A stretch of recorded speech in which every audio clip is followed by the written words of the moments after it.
News All India, I wish you all the best.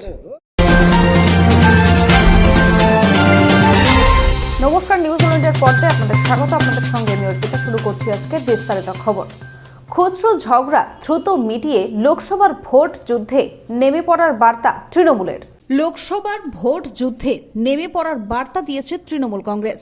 সংগঠনকে শক্তিশালী করে 42টি লোকসভা আসনেই জয়ের টার্গেট নিয়ে পুরোদমে সংগঠনের কাজ শুরু করে দেওয়ার নির্দেশ রাজ্যের তরফে পাঠানো হচ্ছে জেলায় জেলায়, যেখানে স্পষ্টভাবে বলে দেওয়া হচ্ছে খুচরো ঝগড়া দ্রুত মিটিয়ে ফেলুন।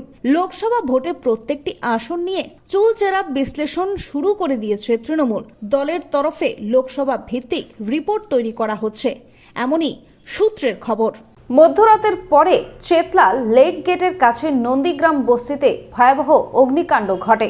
বুধবার রাত 1:30 নাগাদ চেতলার লক গেটের কাছে বস্তিতে আগুন লাগে। কি করে আগুন লাগলো তা স্পষ্ট নয়, তবে গা ঘেঁষাঘেঁষি করে সেখানে 100-রও বেশি ঝুপড়ি ছিল। আগুন লাগার পর ভস্মীভূত হয়ে গিয়েছে গোটা এলাকা।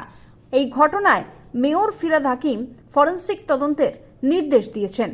মাঝরাতে হাসপাতাল থেকে সুজয় কৃষ্ণ ভদ্রকে বের করে নিয়ে যান ইডি। হঠাৎই রাতের দিকে এসএসকেএম হাসপাতালে কেন্দ্রীয় বাহিনী নিয়ে পৌঁছে যান এনফোর্সমেন্ট ডিরেক্টরেট। এমনকি সঙ্গে ছিল ইএসআই জোকা হাসপাতালের অত্যাধুনিক 5G অ্যাম্বুলেন্স। রাত 9:10 নাগাদ ইডির হাতে ধৃত সুজয় কৃষ্ণ ভদ্রকে হাসপাতাল থেকে ওই অ্যাম্বুলেন্সে নিয়ে বেরিয়ে যান তদন্তকারী আধিকারিকরা। 11 বছরের পথ চলা শুরু আমাদের নিউজ অল ইন্ডিয়ার। 15ই আগস্ট 2023 থেকে নতুন সাজে নতুন রূপে নিউজ অল ইন্ডিয়া। আপনাদের কাছে অনুরোধ, আমাদের চ্যানেলটি সাবস্ক্রাইব করুন, লাইক করুন এবং শেয়ার করুন। সুজয় কৃষ্ণ ভদ্রের ভয়েস স্যাম্পল নেওয়া হলো জোকায়। এই নিয়ে কি বললেন সাংসদ দিলীপ ঘোষ, শুনবো। ওটাই তো প্রশ্ন, যদি কোনো দুর্নীতি নেই, কোনো সমস্যা নেই, লুকোবার কিছু নেই, তাহলে ভয়েস আর স্যাম্পল দিতে অসুবিধাটা কী আছে? আমি আগেই বলেছিলাম, যারা তদন্তে বাধা দিচ্ছেন, ইডি সিবিআইয়ের অধিকার আছে তাদেরকে তুলে নিয়ে আসার, আর তুলে আনা উচিত। শেষ পর্যন্ত সেটাই হলো, হসপিটাল থেকে তুলে আনতে হয়েছে। এরকম ছোট ছোট বাধা সৃষ্টি করে পুরো তদন্তকে আটকে দেওয়ার যে চক্রান্ত চলছে, আমার মনে হয় গায়ের জোরে সেগুলোকে বাধা পার করতে হবে।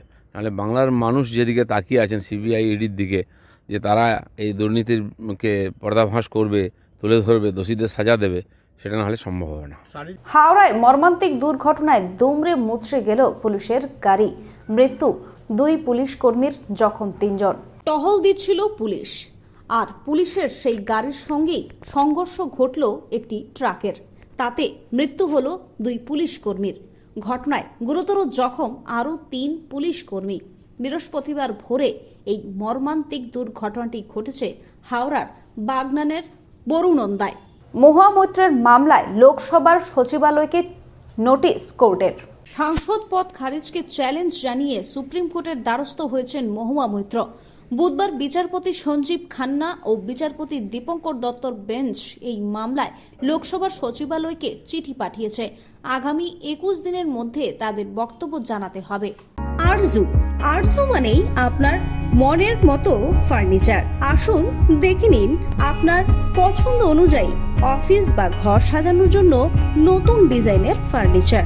ডিজাইনেবল সোফা, আলমারি, ড্রেসিং টেবিল, অফিসের জন্য রকমারি চেয়ারের সাথে দোলনা, বিভিন্ন রকম ডিজাইনেবল ফার্নিচার। তাহলে আর দেরি না করে চলে আসুন আরজুতে। 74 Rajdanga Gold Park, Kolkata 700107। 52D Raja SC Mullick Road, Jadavpur, Kolkata 700032। Phone number 8100472255, 8240411427। ইন্ডিয়ার আহ্বায়ক পদে নীতিশ কুমার। বিরোধী নেতাদের বৈঠকে সিদ্ধান্ত হতে পারে। এবার বিজেপি বিরোধী জোট ইন্ডিয়ার আহ্বায়ক পদে দেখা যেতে পারে বিহারের মুখ্যমন্ত্রী নীতিশ কুমারকে। চলতি সপ্তাহে ইন্ডিয়ার নেতাদের ভার্চুয়াল বৈঠক হওয়ার কথা। সেখানেই এই বিষয়ে চূড়ান্ত সিদ্ধান্ত হতে পারে বলে জেডিইউর একটি সূত্রে জানা গিয়েছে। গঙ্গাসাগর মেলায় আগত নাগা সাধুদের আমন্ত্রণ পাঠানো হলো অযোধ্যার রাম মন্দির উদ্বোধনে আসার জন্য। কয়েকদিন পর থেকেই শুরু হচ্ছে গঙ্গাসাগর মেলা। এই মেলায় আসেন নাগা সাধুরা। ইতিমধ্যেই তারা মেলায় পৌঁছেও গিয়েছেন। কপিলমুনি মন্দিরের পাশে স্থায়ী আখড়াতে বসেও পড়েছেন। তবে এই মেলা শুরু হওয়ার আগেই তাদের কাছে এসে পৌঁছেছে অযোধ্যায় রাম মন্দির উদ্বোধনের আমন্ত্রণপত্র। আমন্ত্রণপত্রের পাশাপাশি পৌঁছে গিয়েছে অযোধ্যার প্রসাদী চাল। 22 জানুয়ারি অযোধ্যায় রাম মন্দির উদ্বোধন হতে চলেছে। ওই দিন দেশ বিদেশের লক্ষ লক্ষ পুণ্যার্থী অযোধ্যায় উপস্থিত থাকবেন।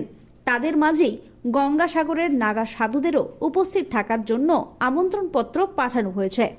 ভোটের মুখে কমছে না দাম পেট্রোল ও ডিজেলের। লোকসভা ভোটের মুখে জ্বালানির দাম কমা নিয়ে দেশ জুড়ে ছড়িয়েছিল জল্পনা। সম্প্রতি যা নিয়ে মুখ খুলেছেন স্বয়ং পেট্রোলিয়াম মন্ত্রী হরদীপ সিং পুরী। পেট্রোল ডিজেলের দর এখনই যে কমার কোনো সম্ভাবনা নেই তা এইরকম স্পষ্ট করেছেন তিনি। গত 20 মাস ধরে জ্বালানির দামে হেরফেরের লক্ষ্য করা যায়নি। বৃহস্পতিবারও সেই চিত্রের কোনো বদল ঘটল না। খবর এখনকার মতো এই পর্যন্তই। দেখতে থাকুন নিউজ অল ইন্ডিয়া খবর মানি আমরা। শুভরাত্রি। 11 বছরের পথ চলা শুরু আমাদের নিউজ অল ইন্ডিয়ার। 15ই আগস্ট 2023 থেকে নতুন সাজে নতুন রূপে নিউজ অল ইন্ডিয়া। আপনাদের কাছে অনুরোধ, আমাদের চ্যানেলটি সাবস্ক্রাইব করুন, লাইক করুন এবং শেয়ার করুন। আপনারা দেখছেন নিউজ অল ইন্ডিয়া। আমিও দেখি, আপনারাও সবাই দেখুন। আশা করি ঠিক খবর, ভালো খবর আপনাদের কাছে পৌঁছতে পারবে।